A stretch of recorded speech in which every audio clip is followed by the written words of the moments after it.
Okay, let's change his background. Oh, yeah, that'll do. So, I've been thinking a lot about art recently, particularly music. And I was talking to my friend Joel about the whole thing, and he asked me, can white people sing the blues? Can white people play the blues? On the surface, these may seem like silly questions, but why not? What is Mose Allison if not a white blues singer? Surely the performances of guitarist Eric Clapton and Stevie Ray Vaughan and pianist Dr. John must count as playing the blues. to which I thought was a fairly specific question, but it made me think a lot about the idea of representation and identity, particularly amongst the black community, and the impact blues music has on it. Oh man. Blues music came as a result of the enslavement of the African American community in America, so the fact that white mainstream musicians and record companies have appropriated blues music to gain profit undermines the already oppressed African American culture surrounding blues music. This just reveals the non-progressive nature of the systemic form of institutionalized racism.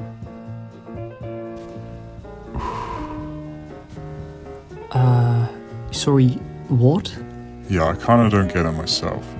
Let me explain it like this. Blues music can be distinguished as a sort of code, a cryptic code, so to speak. This code tends to have multiple layers of meaning to it. To gain access to these deeper layers of meaning, one must have the keys to understand the code. And as those codes are deeply rooted in a culture which created them, only they can unlock them authentically. Anyone else trying to find these keys will ultimately appropriate the code, clouding the original. Oh, I see, so it's like a talent thing. No. Oh shit, I'm getting a call. Yeah, hello? Yeah, right, Donnie, it's Todd. I just called to let you know that. Oh, this is perfect. Todd, quickly, explain why it's problematic for white musicians to appropriate the blues. It's for Joel. Ah, right. Yeah, that makes a lot of sense. Let me see. Yeah, so there's this argument called the experiential access argument, which basically says, in effect, that one can't understand the blues or authentically express oneself in the blues unless they know what it's like to live as an African American in the US of A. And, well, you can't know this without being one, really. So it has nothing to do with talent, and not really, no. I mean, I could play the blues, I don't lack the skill for it. However, it might not be appropriate given the specific context. I can appreciate it, but I will never appropriate it. Oh, I see.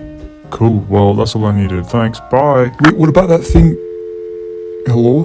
Right, do you get it now? Well, I guess. But what's the difference between appreciation and appropriation then?